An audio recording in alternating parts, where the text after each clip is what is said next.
Oh, tak ada.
Assalamualaikum warahmatullahi wabarakatuh. Alhamdulillah wassalatu wassalamu ala Rasulillah amma ba'd.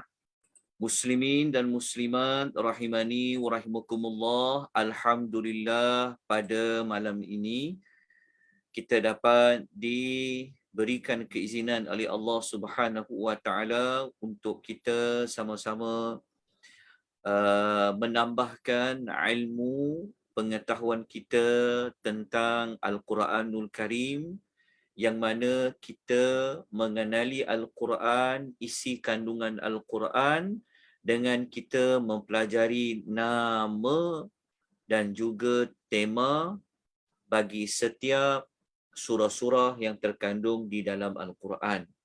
Alhamdulillah, kita dapat menyambung untuk surah yang berikutnya. InsyaAllah malam ini kita sasarkan 3 nama dan tema surah, iaitu surah yang pertama adalah Suratul Al-Qalam. Kemudian kita akan terus dengan surah Al-Haqqah. Kemudian kita akan teruskan dengan Suratul Al-Ma'arij.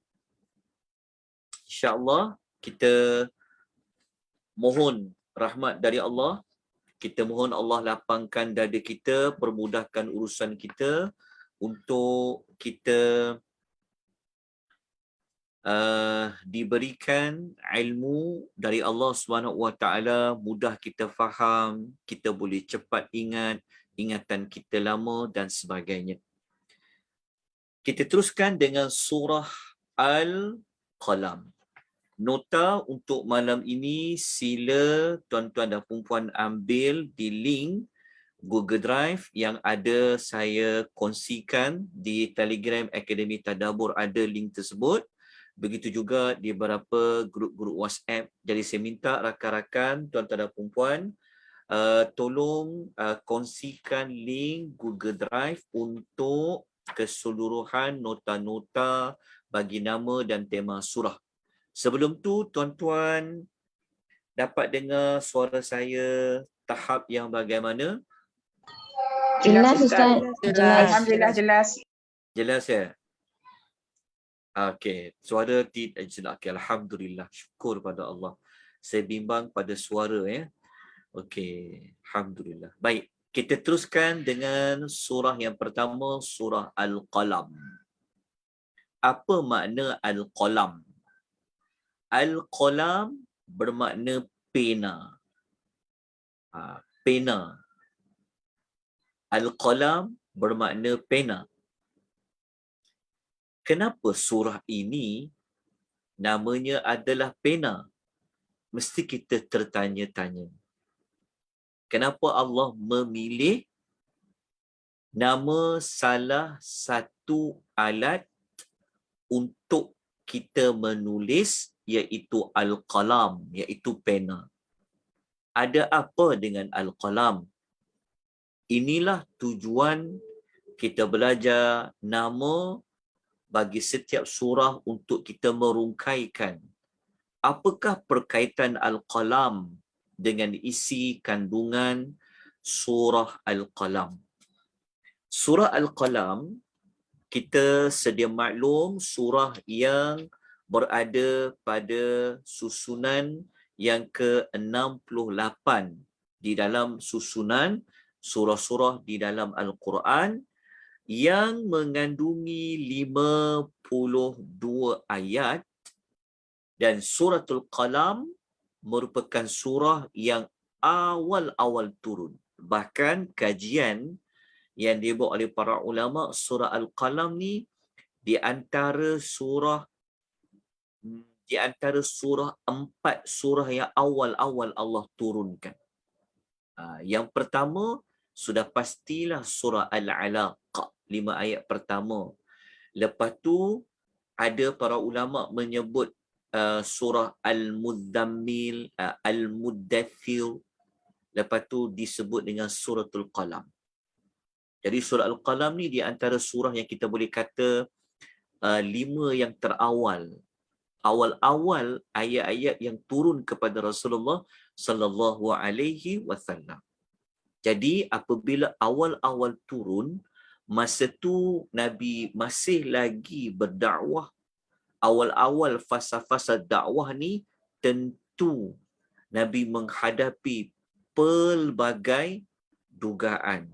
Jadi semoga-moga dengan kita belajar nama dan tema surah ini memberikan kita sesuatu kefahaman tentang suratul Qalam. Baik, ada apa dengan Al-Qalam? Kita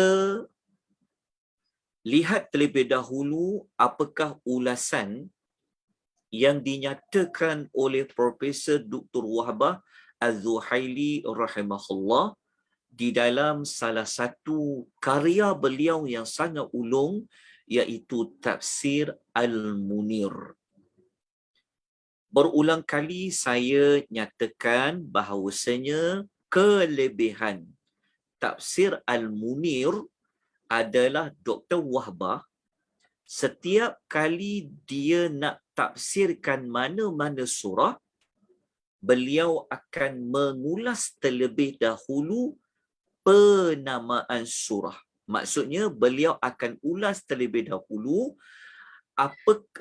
apakah makna surah-surah tersebut. Kita boleh baca, itulah metodologi Dr. Wahbah Az-Zuhaili yang membezakan kitab tafsir-tafsir yang lain, yang mana Dr. Wahbah dia ada mengulas tentang nama-nama surah. Jadi salah satu sumber kalau nak mengetahui surah itu maknanya apa, maka salah satu rujukan adalah Tafsir Al-Munir. Mudah, Tafsir Al-Munir ni di antara tafsir yang sangat baik. Dah ada terjemahan pun. Okey, jadi Dr. Wahbah mengatakan Al-Qalam ni dia kata Allah Subhanahu wa taala bersumpah dengan Al-Qalam. Kenapa Allah bersumpah dengan Al-Qalam? Okey. Kalau kita baca dalam ayat yang pertama dalam surah Al-Qalam, perkataan Al-Qalam itu berada pada ayat yang pertama. Dalam nota saya saya letakkan dalam nota itu ayat pertama. Allah Ta'ala berfirman, A'udzubillahi minasyaitonirrajim, Nun wal qalami wa ma yasturun. Ni ada dua sumpah. Sebab tu wal qalami. Wa dekat sini maknanya demi. Maknanya Allah bersumpah dengan al-qalam. Allah menggunakan al-qalam dijadikan sebagai perkara yang Allah bersumpah dengannya. Wal qalam, demi al-qalam. Ini bermakna al-qalam ni bukan benda biasa. Kenapa kita kata bukan benda biasa? Kerana Allah jadikan al-qalam ini di dalam sumpah. Allah Ta'ala, kalau Allah bersumpah, Allah Ta'ala akan memilih perkara yang digunakan dalam sumpah itu sesuatu yang agung. Ada banyak manfaat. Ini maklumat dalam sumpah. Okey, jadi kita nak tengok ulasan Dr. Wahbah tadi. Okey, beliau kata Allah bersumpah, maknanya pada ayat pertama dengan al-qalam. Kenapa Allah bersumpah dengan al-qalam? Kerana nak mengagungkan al-qalam. Kita sebut tadi. Ada apa dengan al-qalam itu sampai perlu diagungkan? Kerana kerana dalam penciptaan al-qalam itu, maksudnya Allah bersumpah dengan al-qalam. Bersumpah maknanya Allah mengangkat, Allah mengagungkan al-qalam tu. Kenapa? Al-qalam itu sendiri, jika kita fahami dia baik-baik, ia adalah merupakan bukti yang menunjukkan Allah ini Maha Agung, dan juga daripada al-qalam itu kita dapat banyak manfaat dan kita akan dapat banyak faedah. Al-qalam ni kita tahu kan merupakan sumber utama kita boleh mendapat ilmu. Sebab kita tahu kalau sebut al-qalam je, kita sedia maklumlah. Kan dia adalah pena yang digunakan untuk menulis, mencatat. Maklumat ni dia sebenarnya sama, al-qalam ni seperti yang Allah turunkan dalam surah Al-Alaq. Iqra bismi rabbikal ladzi khalaq, khalaqal insana min 'alaq, iqra wa rabbukal akram alladzi 'allama bil qalam. 'Allama bil qalam. Okey. Jadi tapi kita belum dapat dengan lebih terperinci lagi. Al-qalam ni bagaimana bentuk dia, apa pentafsiran pada ulama. Tapi kita dapat sedikit sebanyak, al-qalam ni merupakan sesuatu yang banyak memberikan manfaat kepada manusia khususnya. Secara tak langsung, dia akan menunjukkan kepada keagungan Allah. Kenapa? Nanti kita akan kupas dekat kupasan ayat dia. Okey, kemudian kita pergi kepada, kalau kita tengok pada ayat pertama, kalau maksudnya kalau ditanya ataupun kita nak melihat, mana pula tak berjalan saya punya slide ni, sekejap berjalan pula saya punya.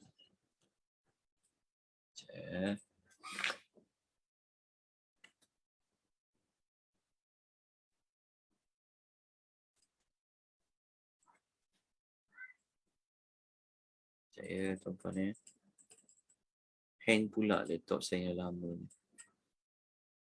Sekejap Kita pusing-pusing pula. Tak pula. Okey, tak apa.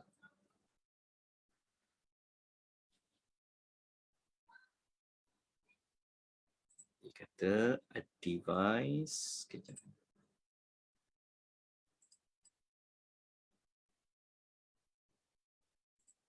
Sekejap. Bagi saya masa untuk saya ni sekejap Sekejap.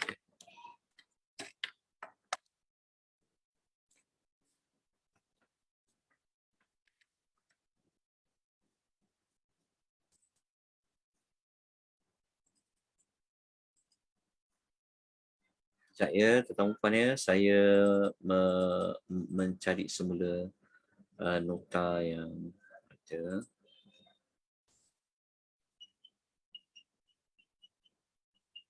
Laptop saya laptop lama Sekejap InsyaAllah. Sekejap je. Okey. InsyaAllah akan keluar sekejap lagi. Sekejap puan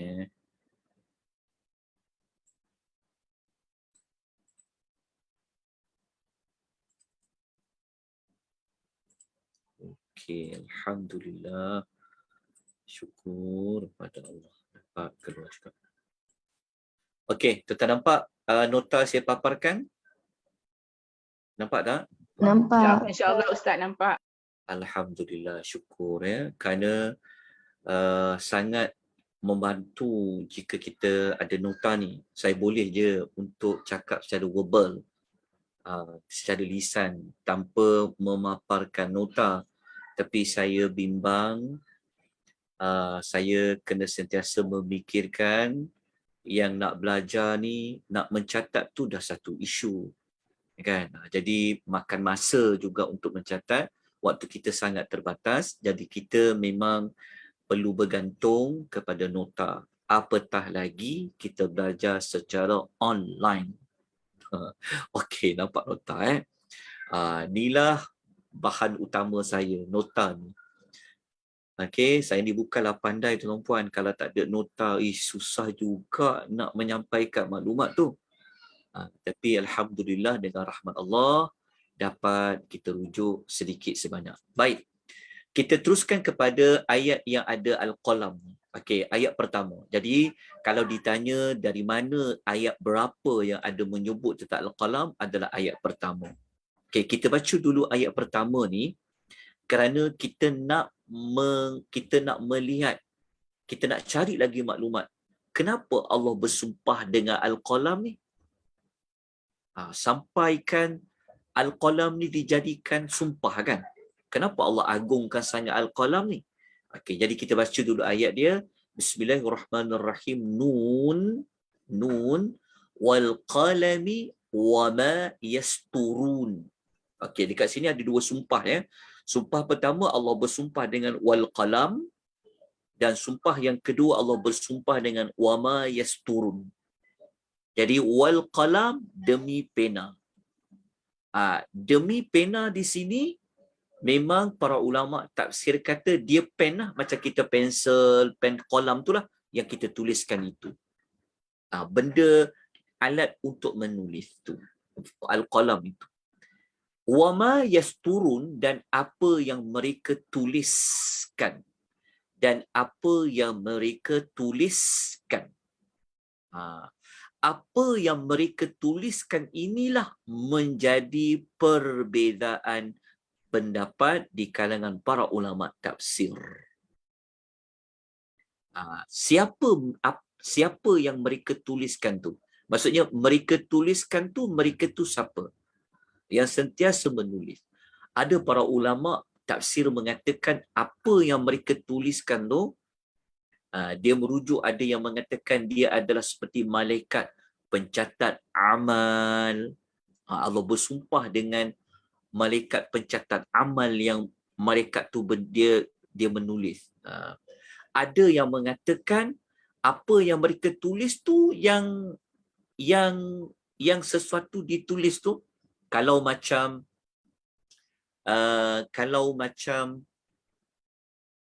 takdir kita. Takdir kita ni memang kita sedia maklum, takdir kita telah tertulis. Dia ditulis, dia telah tertulis di Lauh Mahfuz. Jadi yang menulis itu, yang menulis takdir itu adalah Al-Qalam. Ini berdasarkan kepada hadis dalam Sunan Al-Imam Tirmizi. Kita sedia maklum, awal-awal yang Allah telah ciptakan adalah Al-Qalam. Al-Qalam ni sesuatu yang menulislah. Lepas Allah ciptakan Al-Qalam, Allah Ta'ala berkata kepada Al-Qalam, uktub. Allah kata, tulislah. Lepas tu Al-Qalam tu, pena tu dia bertanya, ma aktubu. Apa yang aku nak tulis, kata Al-Qalam. Maka Allah berfirman, uktub al-qadara ma kana wa ma huwa kainun ilal abad.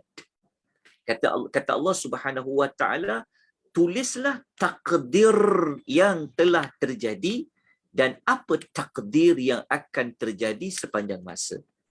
Jadi para ulama mereka berbeza pandangan wama yasturun tu. Ada yang mengatakan malaikat penulis amal, ada yang mengatakan malaikat yang menyalin Al-Quran di Lauh Mahfuz. Dia ada banyak perbezaan pendapat.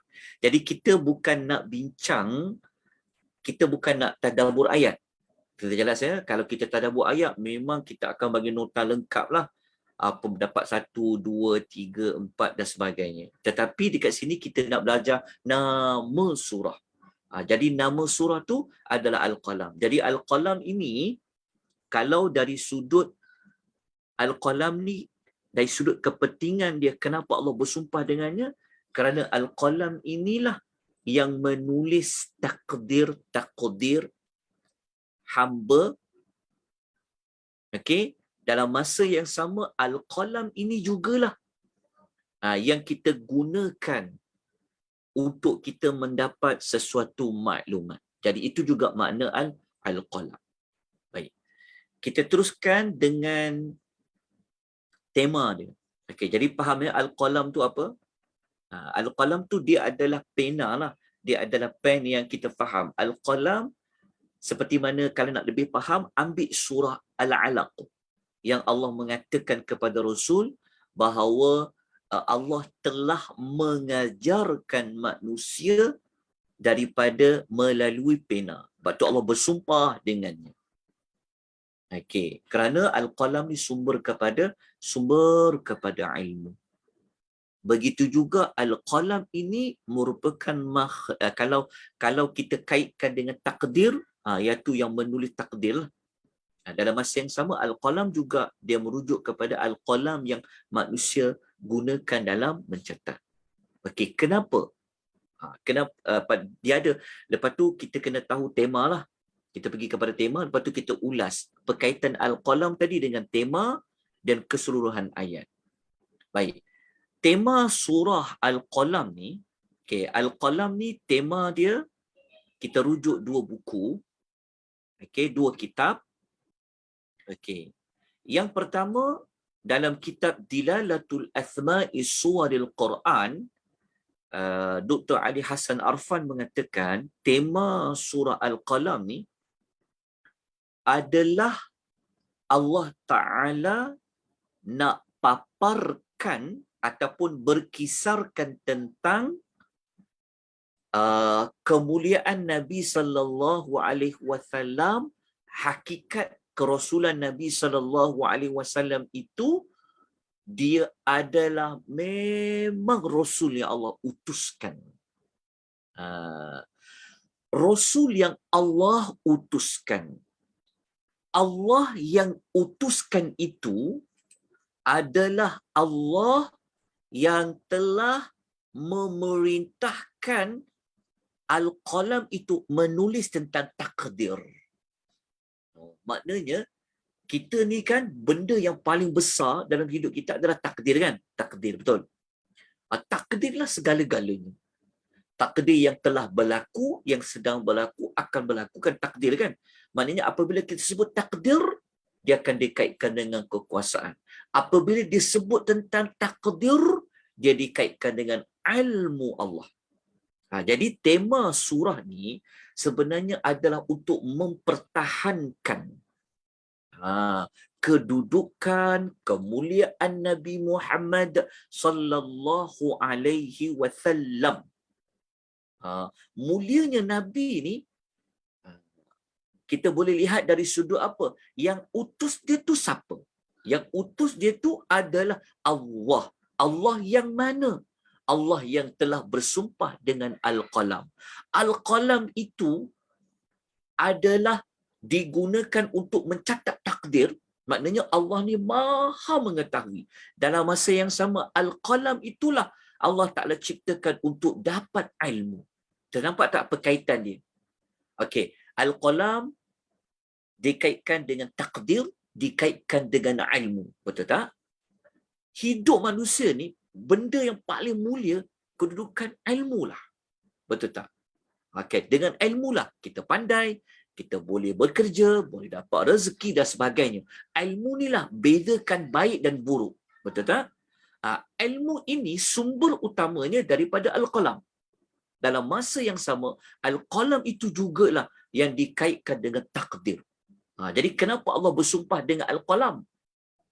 Sebenarnya Allah bersumpah dengan Al-Qalam tu nak bagi tahu bahawasanya yang hantar Rasul tu adalah Tuhan yang Maha Mengetahui.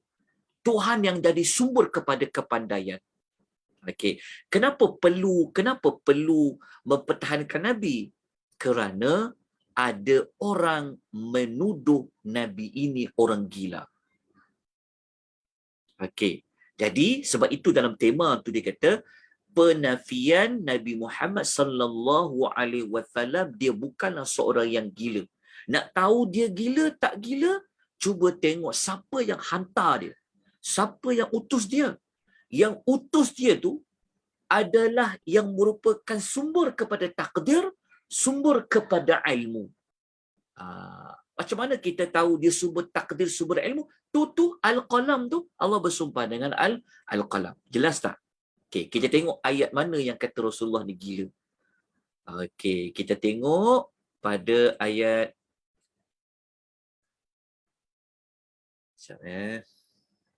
saya ni isu pasal rupanya saya tersangkut sikit ke laptop saya ni dia. Okey.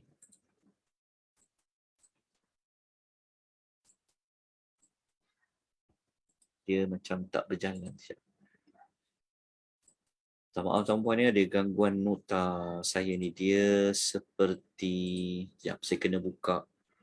Sekejap sikit masa ya tuan-puan ya. Sedikit saja waktu. Untuk saya buka nota dekat Telegram .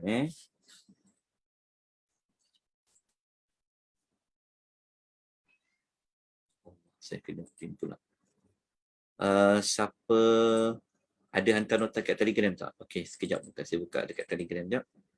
Sekejap umpamanya saya ambil nota dekat Telegram. Saya terpaksa guna PDF jap. Saya hari ni berapa hari bulan?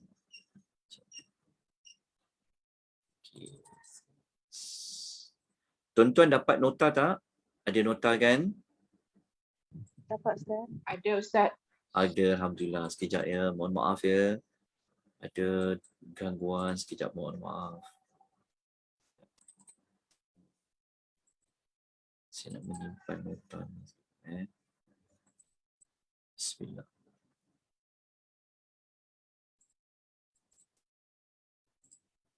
Izinkan saya membuka sekejap.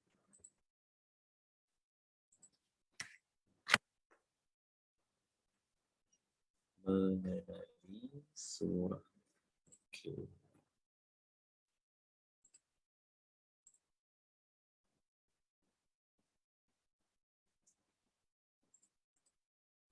Okey, nampak nota yang saya paparkan? Nampak Ustaz. Nampak. Alhamdulillah, syukur. Kejap ya. Saya nak besarkan sikit lagi. Okey, kita teruskan. Saya guna PDF lah, senang. Okey. Kita nak sekarang ni, okey. Nama kita dah tahu. Kenapa nama Al-Qalam. Okay, jelas ya. Okey, sekarang kita pergi kepada tema. Okey, tema surah Al-Qalam seperti yang kita ulas tadi itulah. adalah untuk mempertahankan kemuliaan Nabi, kedudukan Nabi, kerana orang tuduh Nabi ni gila. Tapi orang tak pernah fikir, orang yang tuduh Nabi ni gila, dia tak pernah fikir ke, tak pernah bertanya ke, siapa yang hantar dia? Faham tak? Kalau orang kata Nabi ni gila, sebenarnya orang yang kata tu dia lah yang gila. Sebab apa? Sebab kalau orang kata orang gila, macam orang kata orang ni tak boleh fikir dengan baik lah, kot kan orang gila kan?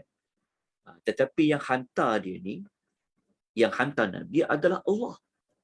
Allah itulah sumber yang memuliakan manusia dengan ilmu. Jadi kita tengok kat mana ayat yang kata Nabi ni gila.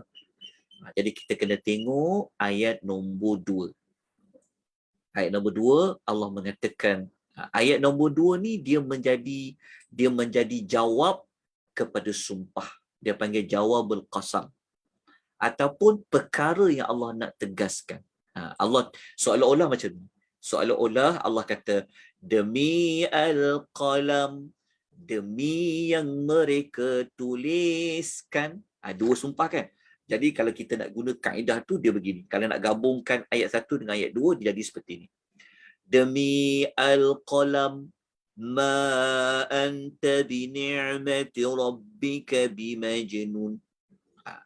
Yang kedua, wa ma yasturun, ma anta bini'mati rabbika bimajnun. Allah bersumpah 2 kali. Lepas tu, lepas Allah bersumpah 2 kali tu, Allah mengatakan, ma anta bini'mati rabbika bimajnun. Dengan kurniaan Rabb kamu, engkau bukanlah orang apa? Bukanlah orang gila.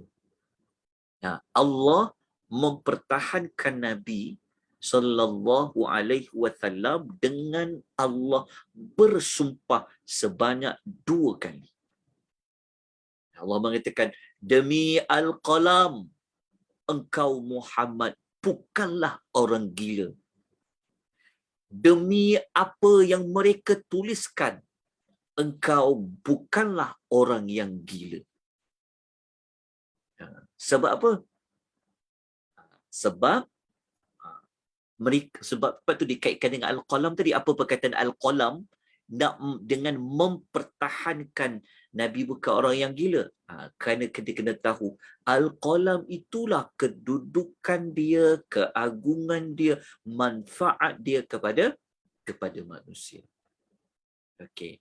Lepas tu, kalau kita nak lihat lagi, nak menguatkan lagi tema ni, tema yang nak mempertahankan Nabi SAW ni, bukan sekadar Allah mempertahankan Nabi ni bukan orang gila, tetapi Allah memuliakan Nabi dengan Allah mengatakan, wa innaka laka wa inna laka la ajran ghairu mamnun, dan sesungguhnya engkau pasti mendapat pahala yang tidak putus-putus. Allah mengatakan Nabi Muhammad akan dapat pahala yang tidak akan putus-putus. Dan Allah Ta'ala memuliakan Nabi dengan mengatakan, wa innaka la'ala khuluqin azim, dan sesungguhnya engkau mempunyai budi pekerti yang tinggi. Okey, itu jelas. Maksudnya di sini, maksud dia daripada ayat yang kedua, 3 dan 4, kita boleh memahami kenapa tema ini dikeluarkan. Kenapa tema ini dikeluarkan. Para ulama yang mengkaji, yang mengeluarkan tema ataupun tujuan surah, mereka bukan keluar tema ni suka-suka, tetapi mereka melihat keseluruhan ayat. Sebab surah Al-Qalam ni memang ayat 1 sampai habis memang cerita tentang Nabi SAW. Dikaitkan dengan kisah Nabi SAW. Sebab itu kita katakan tadi, surah Al-Qalam antara surah yang awal-awal turun. Kan Nabi sedang berdakwah, Nabi dakwah. Maka ada orang menuduh Nabi ni gila. Sedangkan Nabi ni tak gila. Sebab yang hantar tu siapa?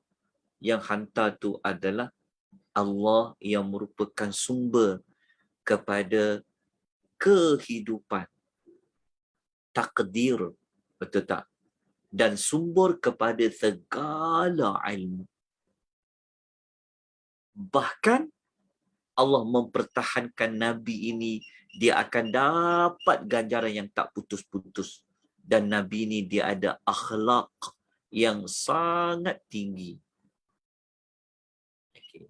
Kemudian Allah Ta'ala menempelak manusia yang telah menuduh, yang telah menjatuhkan martabat Rasulullah sallallahu alaihi wasallam tadi, dengan Allah mengatakan pada ayat nombor 5 sampailah ayat nombor 7.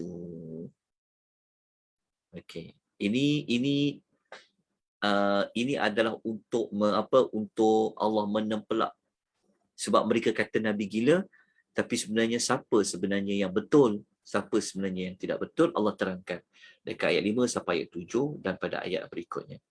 Jadi cukuplah penerangan ringkas tentang nama surah Al-Qalam dan tema surah Al-Qalam.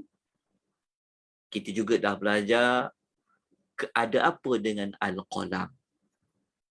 Ayat mana yang menyebutkan tentang perkataan Al-Qalam. Kita teruskan dengan surah yang kedua. Ya, surah yang kedua adalah surah Al-Haqqah. Okey, surah Al-Haqqah. Okey, tapi sebelum tu saya tertinggal satu benda ya. Saya tertinggal juga begini. Okey, begini. Sebelum saya pergi surah Al-Haqqah, saya tertinggal ya. Agak tidak tersusun maklumat pada malam ni sebab gangguan laptop saya ni, tak apa. Kalau kita nak tambahkan lagi pengetahuan kita, sebenarnya surah surah Al-Qalam ni dinamakan juga oleh para ulama. Sebab tu kita namakan dia pendapat ijtihadi ulama. Ini hanyalah pendapat ulama mengatakan surah Al-Qalam ni juga boleh dipanggil dengan surah Nun. Kenapa dipanggil surah Nun? Macam dalam Al-Quran ada tak surah yang dipanggil surah huruf abjad? Dia kan? Surah Qaf. Kenapa panggil surah Qaf? Sebab surah tu mula dengan huruf Qaf. Surah apa lagi? Surah Sad. Betul, surah Sad sebab dimulakan dengan huruf Sad. Sebab tu ada para ulama kata surah Al-Qalam ni juga boleh dinamakan dengan surah Nun. Kalau orang tanya kenapa surah tu nama dengan surah Nun, maka jawapan dia kerana dimulakan dengan satu huruf hijaiyah. Macam surah Qaf, macam surah Sad. Dia tidak ada sebab yang lain. Melainkan justifikasi para ulama seperti mana yang ada menamakan surah Al-Qalam ni sebagai surah Nun, saya dah letakkan maklumat dekat situ. Seperti Al-Imam Al-Tabari, Al-Imam Az-Zamakhsyari, An-Nasafi, Al-Khazin, Al-Baydawi, Al-Shawkani, Al-Qasimi, termasuk ulama hadis seperti At-Tirmidzi, Al-Alusi. Ni bukan ulama yang biasa-biasa ni, semua ulama-ulama yang pakar dalam bidang tafsir. Al-Imam Tirmizi sebab dia ada ulas sedikit tentang ayat tu, sebab tu kita letakkan nama Ibn Tirmizi. Ada nama yang ketiga, ada nama yang lain. Para ulama mengatakan surah Al-Qalam ni boleh juga dipanggil dengan surah Nun wal Qalam. Ada para ulama dia tambah bukan surah Nun, tapi bukan surah Nun saja, tapi surah Nun wal Qalam. Ini seperti mana pendapat Ibnu Abbas. Ibnu Abbas, kalau kita baca dalam riwayat beliau ada menamakan surah Al-Qalam ni surah Nun wal Qalam. Al-Imam Qurtubi juga dalam tafsirnya ada menyebutkan, termasuk Al-Imam Al-Bukhari dalam Sahih Bukhari, Al-Imam Al-Hakim dalam Al-Mustadraknya. Okey, kenapa kita sebut nama ulama hadis? Al-Bukhari ni ulama hadis kerana dalam kitab hadis tersebut ada tafsiran ayat. Kita kena faham kan? Itu kitab hadis. Tapi dalam kitab hadis tu ada satu topik cerita tentang tafsiran ayat. Macam tu. Termasuk dalam Sahih Bukhari ada satu topik tentang tafsir ayat.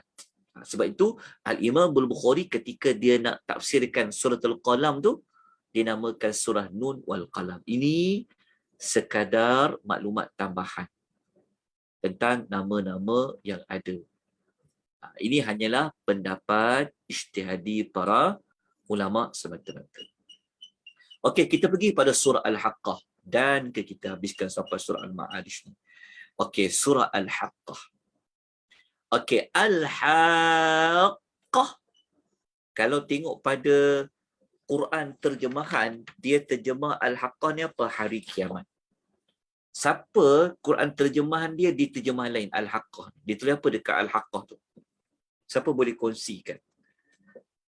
Dalam Quran terjemahan yang ada di tangan tuan-tuan dan puan-puan, Al-Haqqah tu diterjemah sebagai apa? Ada tak? Siapa-siapa boleh berkongsi? Saya punya Quran ditulis saat yang tetap berlaku. Saat yang tetap berlaku. Oh, dekat Pimpinan terjemahan. Rahman. Dia tulis saat yang tetap berlaku. Betul. Okey. Ada berkaitan dengan apa yang kita akan bincangkan. Hari kiamat memang hari. Ingat ya, hari kiamat adalah hari yang saat yang tetap berlaku. Betul? Ada berkaitan? Okey, ada tak yang lain? Ada tak yang lain? Kalau yang saya rujuk dalam tangan saya ni, Quran terjemahan terbitan Telaga Biru Al-Kamil, memang diterjemah Al-Haqqah. Di bawah tu hari kiamat. Okey, kita teruskan. Sebab tu kita kena belajar nama ni. Okey, adakah Al-Haqqah ini hanya diterjemahkan hari kiamat saja ataupun dia ada makna yang lebih spesifik? Okey. Jadi kita tengok dulu. Apa di sebalik makna Al-Haqqah? Okey, Al-Haqqah hari kiamat tu memang pastilah. Tapi apa makna yang lebih spesifik? Kita tengok ada dua ulasan. Okey, saya nukilkan pertama ulasan Al-Imamu, kita tengok dulu Al-Imamu At-Tabari. Ni lepas tu saya letakkan gambar kitab ni. Tafsir At-Tabari dalam tafsir Jami' Al-Bayan. Al-Imamu At-Tabari, okey, dia kata apa makna Al-Haqqah? Okey, beliau mengatakan disebut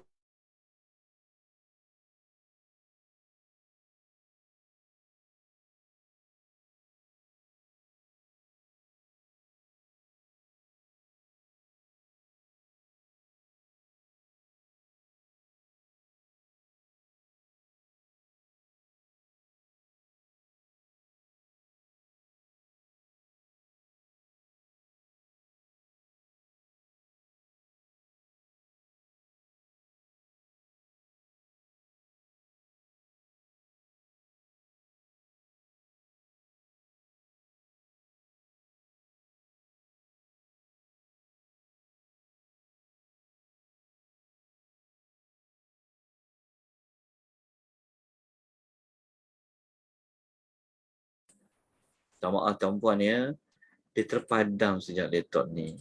Ustaz buat saya host pula tadi. Apa ya? Okey, boleh dengar suara saya tak? Boleh, Ustaz? Boleh Boleh, Ustaz. Jelas, alhamdulillah. Alhamdulillah. Tak maaf ya, dia komputer lama. Orang lama kan? Sakit sini, sakit sana, lenguh sini, lenguh sana. Macam tu juga laptop ni ya. Okey, tak apa. Masih lagi ada ruang untuk kita belajar kan.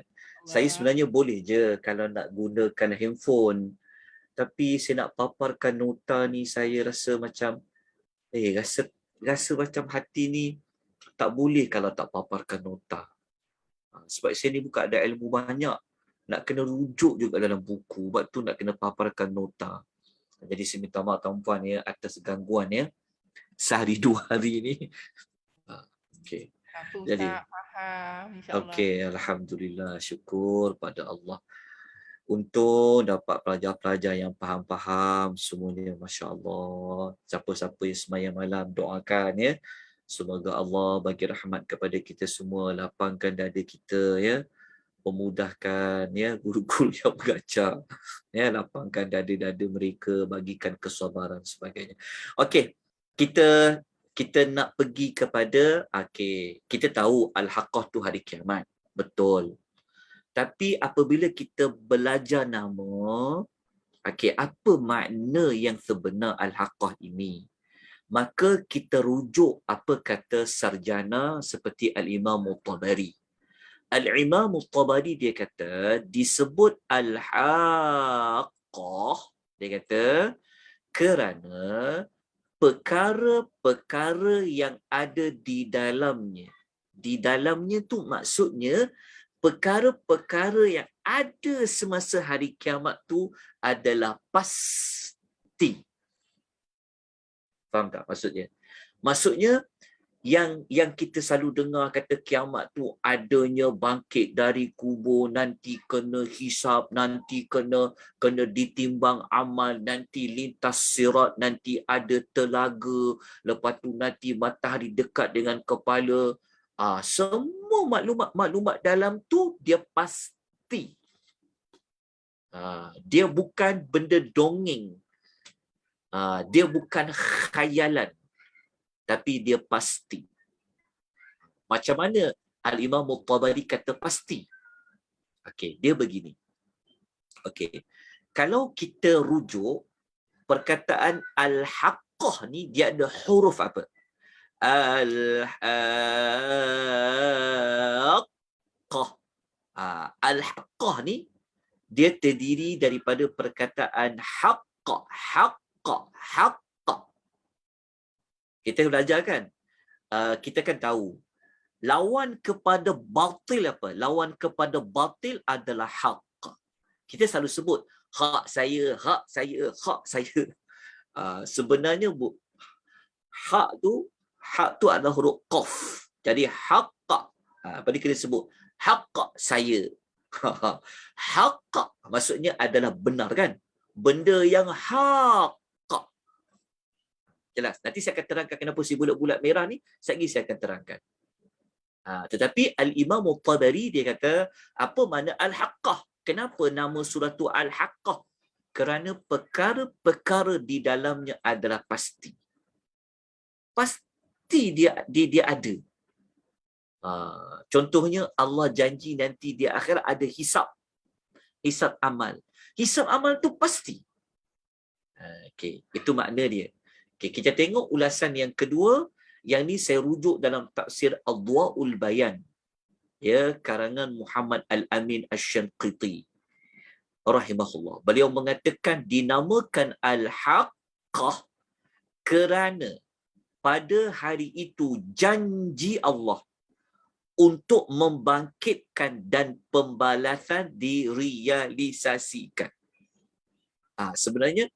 Sebenarnya sama macam Tabari juga, betul tak? Kenapa saya bawa dua? Sebenarnya ada lagi perbahasan lain, tapi cukup dua kitab ni nak menunjukkan ada persamaan dia. Kalau Al-Tabari dia tak sebut perkara-perkara yang ada di dalamnya, perkara apa? Tapi Muhammad Asy-Syanqiti dia jelaskan perkara itu seperti nak membangkitkan manusia daripada tidur. Lepas tu nak bagi hari pembalasan, buat baik dapat baik, buat buruk dapat buruk tu, dia maksudnya apa? Maknanya benda itu nanti memang pasti real. Maksudnya pasti ada. Faham kan? Sama je.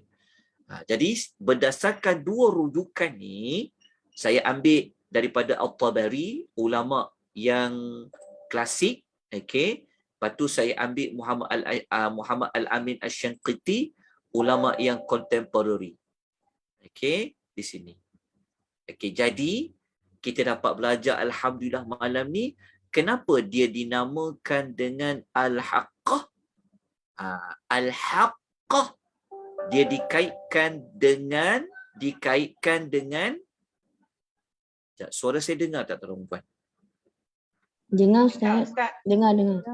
Okey, sekejap ya. Okey, dinamakan Al-Haqqah, ingat perkataan haqqah. Tetapi kenapa dia bunyi ada alif lam?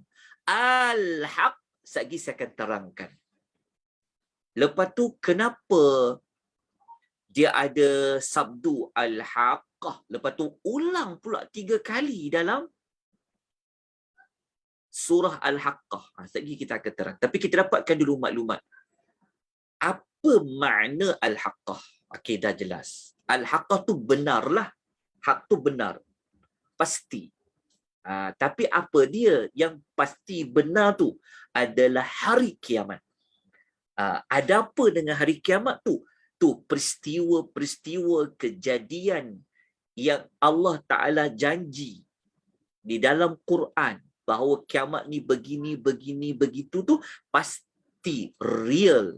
Dia bukan main-main, dia bukan sekadar nak takut-takutkan, bukan. Tapi dia memang pasti ada. Itulah makna Al-Haqqah. Okey, jelas tentang nama? Okey, sekarang kita nak pergi kepada sumber ayat yang menunjuk perkataan Al-Haqqah. Jadi nama surah yang berdasarkan wahyu memang Al-Haqqah. Memang namanya Al-Haqqah. Sekejap lagi saya akan tunjukkan nama lain. Tapi kita ulas dulu, nama yang berdasarkan wahyu memang namanya adalah Al-Haqqah. Okey.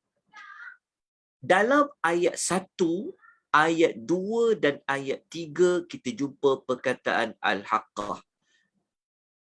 Ayat dalam surah Al-Haqqah sajalah ada perkataan Al-Haqqah. Maknanya nama hari kiamat Al-Haqqah hanya 3 kali diulang di dalam Al-Quran. Ketiga-tiga itu berada pada 3 ayat pertama surah Al-Haqqah. Okey, kita dah faham justifikasi nama tadi. Alhamdulillah kita dah faham. Okey, sekarang ni kita nak fahamkan lagi. Jadi kita kena tengok penyebutan bagaimana Allah mengungkapkan peristiwa kejadian yang pasti tu. Cara Allah mengungkapkan itu, Allah ulang 3 kali. Al-Haqqah,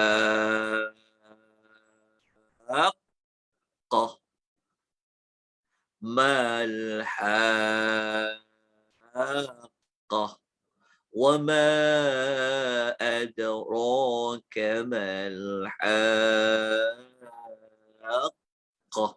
Diulang sampai 3 kali. Kenapa diulang sampai 3 kali? Kalau kita faham kan, sebenarnya Allah dia begini. Kalau Allah tak ulang 3 kali pun, Allah akan cakap benar. Betul tak? Tetapi kalau Allah dah ulang sampai 3 kali, okey, lepas tu pula 3 kali tu Allah ulang perkataan Al-Haqqah, 2 kali daripadanya Allah menggunakan bentuk istifham, bertanya. Mal-Haqqah, apakah hari yang benar itu? Allah tanya. Lepas tu Allah tanya sekali lagi. Wa ma adraka mal-Haqqah, dan tahukah kamu apa hari yang benar itu?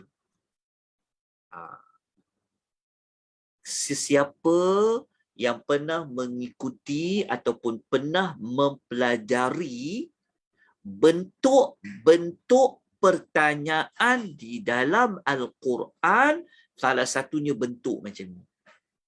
Kenapa Allah Ta'ala tanya apakah hari yang benar tu? Pertanyaan seperti ini sebenarnya adalah untuk litafkhim dengan ta'zim. Dia panggil untuk membesarkan dan mengagungkan perkara yang ditanya. Ya, dia bukan tanya, Allah bertanya tu tanpa ada sebab Allah bertanya, tapi Allah bertanya tu nak mengagungkan, membesarkan perkara yang ditanya. Jadi Allah tanya tu apa?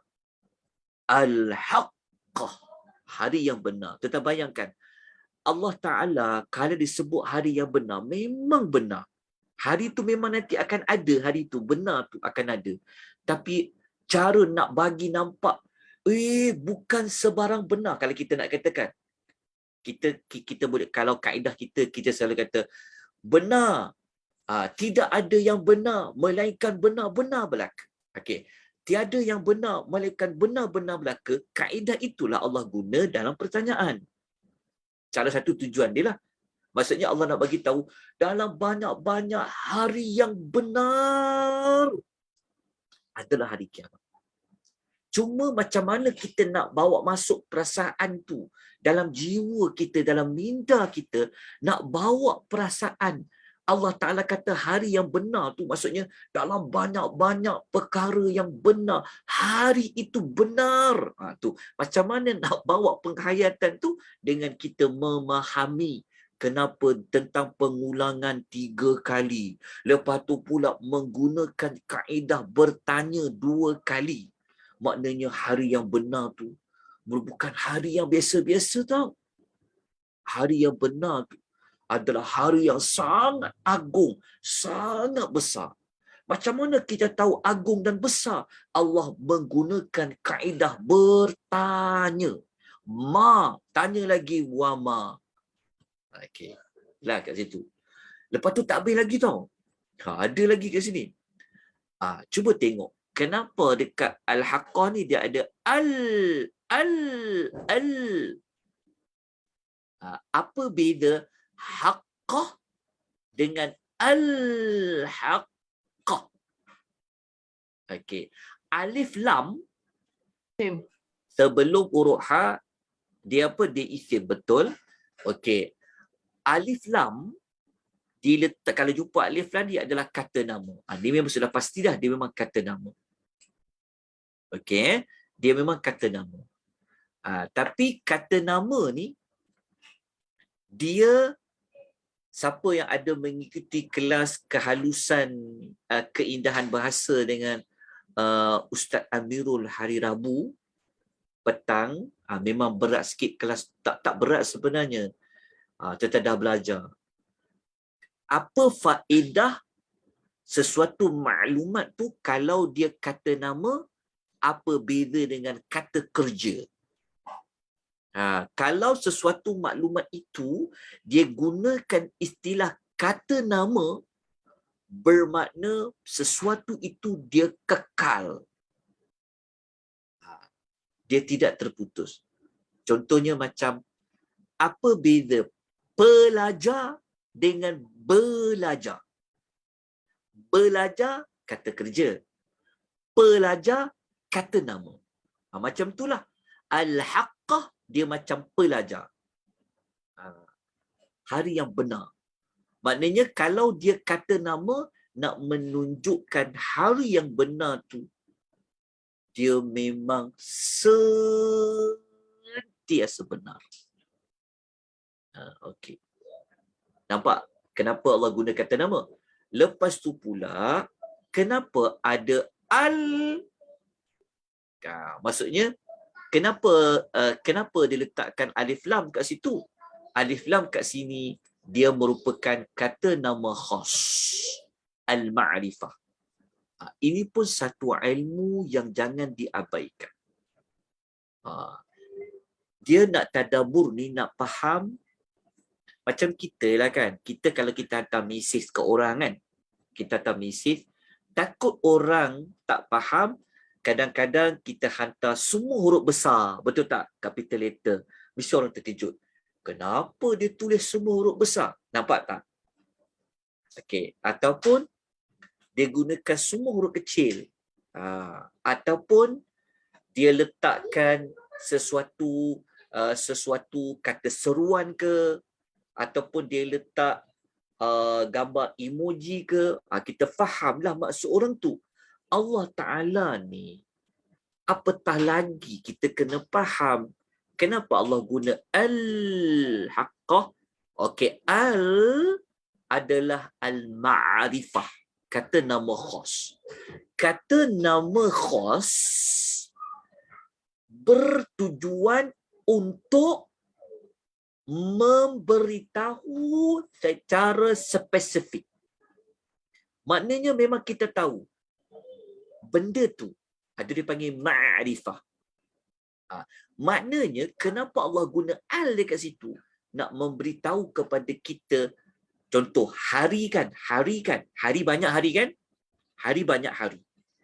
Tapi mana hari yang paling benar adalah al-haqq.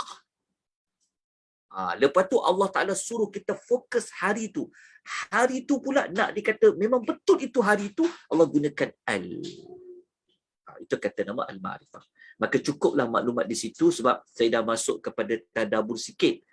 Sebab kita bukan nak pergi kepada tadabbur ayat. Kalau tadabbur ayat memang macam tu, dia panjang. Itu saya tak kupas lagi tentang kenapa ada sabdu dekat setiap huruf qa tu. Kenapa pula guna ada sabdu panjang haq. Itu dah masuk bab lain. Itu kalau kita belajar tadabbur kita akan ulas. Tapi kita nak belajar fokus pada nama saja. Jadi malam ni kita dah dapat tahu tentang apa makna lebih spesifik pada al-haqqah. Di mana sumber ayat yang ada sebut al-haqqah. Okey, dah jelas dekat situ? Okey. Kalau kita dah jelas, mari kita lihat kepada tema dia. Okey, tengok pada tema. Okey, sebelum tu juga, sebelum pergi pada tema, ya, mungkin kita sampai ke tema kot. Mungkin kita sampai surah Al-Haqqah je kot. Waktu pun dah agak lewat. Okey. Kita pergi kepada nama surah Al-Haqqah yang lain. Tapi ingat ya, nama surah yang lain yang dipaparkan ini sekadar nak menunjukkan bahawa ada para ulama yang berusaha menamakan surah itu dengan nama surah lain. Seperti ada menamakan surah itu adalah surah Al-Silsilah, rantai. Surah rantai. Silsilah. Ini nama ni kalau kita buka dalam Al-Basair kadangan Al-Fairuz Abadi, dia sebut surah nama lain surah Al-Haqqah ada Al-Silsilah. Macam mana dia boleh namakan macam tu? Kerana ayat nombor 32 dalam surah Al-Haqqah ada Allah menyebut perkataan thumma fi silsilatin dhar'uha. Ni Allah cerita pasal rantai yang Allah akan pakaikan kepada orang-orang yang kafir.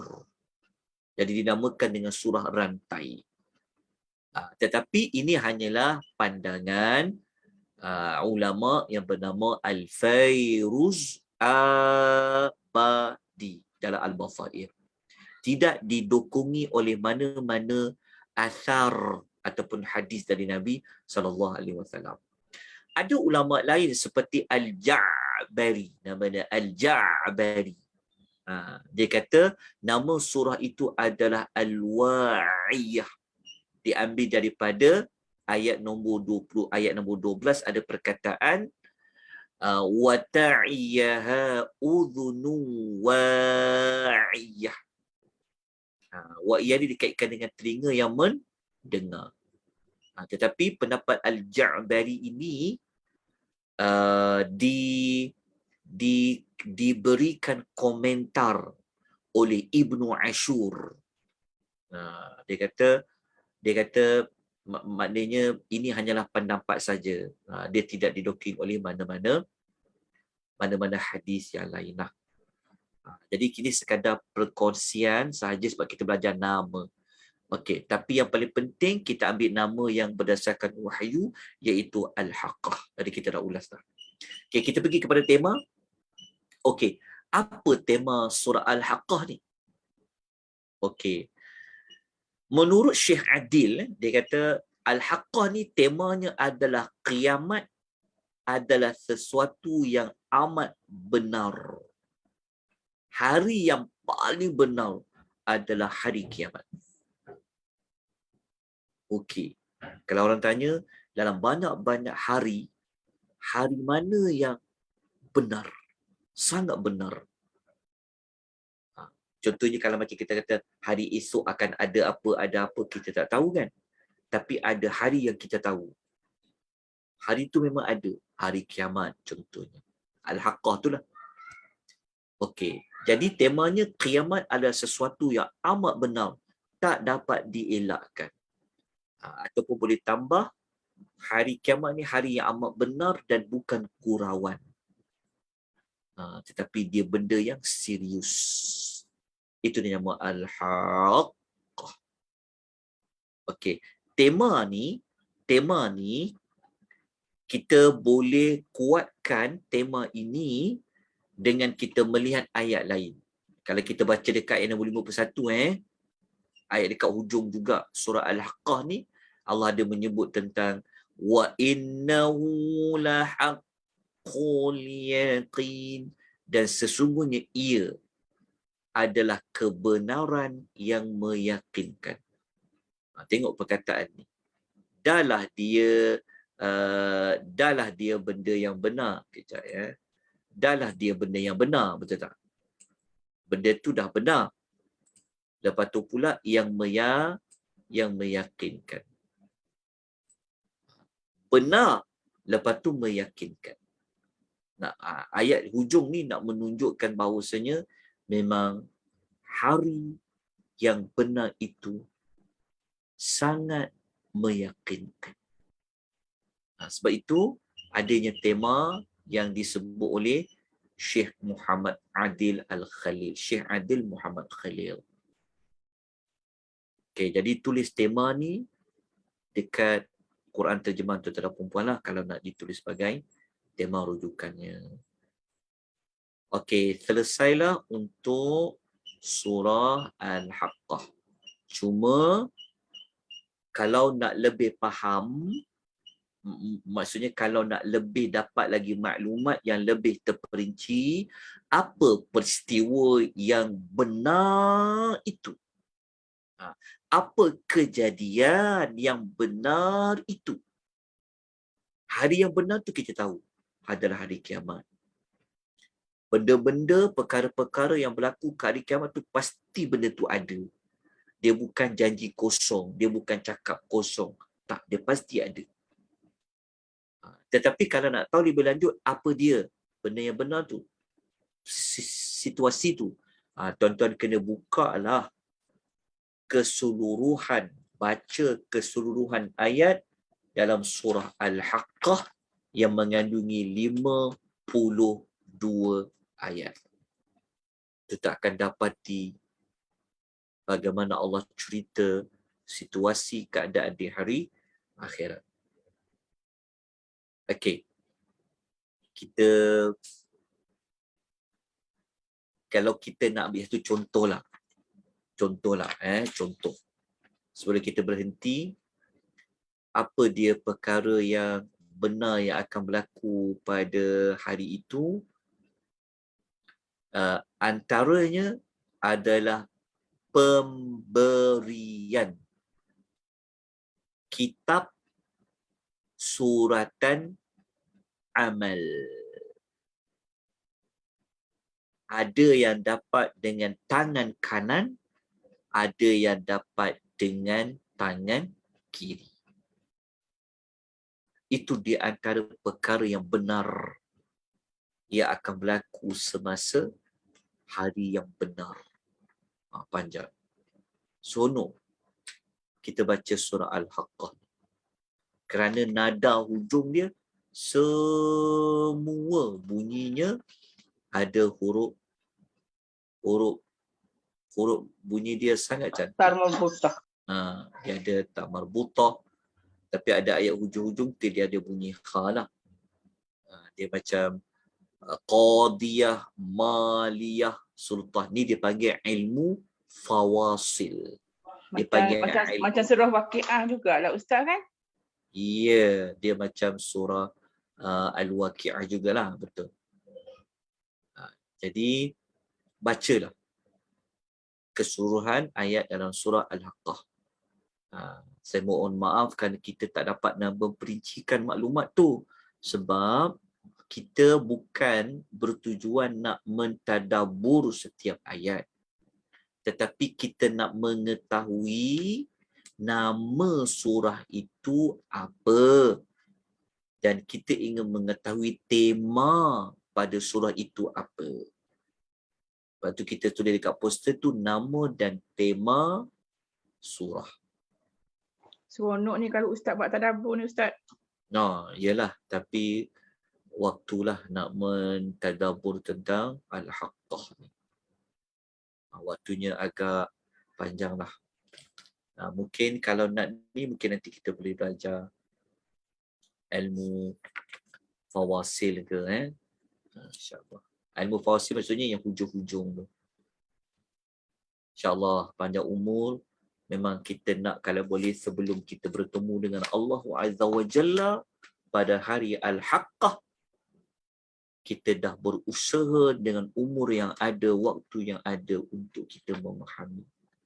Faham tu bukan sekadar nak bagi tahu kita faham, tapi kita nak menambahkan rasa takut kita kepada Allah. Sebab apabila kita faham, kita akan lebih kenal. Apabila kita tahu, kita kenal, sekurang-kurangnya dia lekat dalam minda kita. Apabila dia lekat dalam minda kita, dia akan jadi sebagai panduan dalam hidup kita. Kita nak bertindak, kita fikir Al-Haqqah. Kita rasa berat nak buat amal, kita fikir Al-Haqqah. Itulah fungsi daripada tadabbur. Okey, ada apa-apa soalan? Saya minta maaf sebab memang tak sempat malam ni untuk Al-Ma'arij. Memang susah sikit lah sebenarnya 1 jam, 1 jam setengah nak habiskan 3 nama ni. Tapi sekurang-kurangnya malam ni kita dapat belajar 2 pun tak apa. Okey, tak perlu kita terkejar-kejar. Sebab pengisian kita ni kita memang akan teruskan sampailah kita habis 114 surah. Hari kita memang akan kekalkan hari Jumaat, malam Sabtu. Cuma minggu lepas tu kita cuti kerana saya mengendalikan sesi bengkel juga pada waktu malam. Jadi memang bengkel tu boleh 8.30 sampai 10.30. Jadi ambil waktu ni, jadi waktu kita tangguhkan. Okey, ada apa-apa pertanyaan, persoalan yang boleh kita sama-sama dapat manfaat? Kadang-kadang soalan perempuan ni dia bagi ilmu banyak. Okey, ada pertanyaan apa-apa? Kalau faham, Alhamdulillah. Ada tak siapa-siapa yang sukar nak mendapatkan nota? Ada. Setakat ni ada apa-apa masalah untuk mengikuti pengisian seperti malam ni? Jika berat untuk faham, tolong bagi tahu. Okey, supaya saya boleh memperbaiki penyampaian maklumat. Okey, kena ingat je, tak ada benda yang susah sebenarnya. Ilmu Allah ni semua senang. Cuma yang jadi susah mungkin pada cara kita belajar, cara pengajar. Itu di antara faktor besar. Jadi kalau ada mana-mana yang tak faham, nanti mungkin ambil kesempatan bertanyalah. InsyaAllah. Moga-moga Allah Ta'ala selalu mudahkan kita untuk mempelajari ilmu darinya. Kuatkan semangat kita, mohon rahmat dari Allah Azza wa Jalla. Kita dah sampai sebenarnya juzuk yang ke-29 dah. Kerana surah Al-Haqqah ni memang berada pada juzuk yang ke-29. Jadi minggu depan kita sambung dengan suratul Ma'arij. Lepas tu kita sambung dengan surah Nuh. InsyaAllah.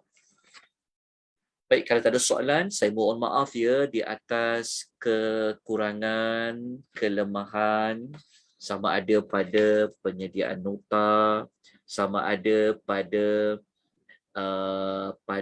aplikasi Zoom, sama ada pada talian saya yang saya gunakan, sama ada pada laptop yang saya gunakan. Jika ada mana-mana kesukaran, kesulitan tu, saya mohon maaf banyak-banyak pada tuan-tuan dan puan-puan.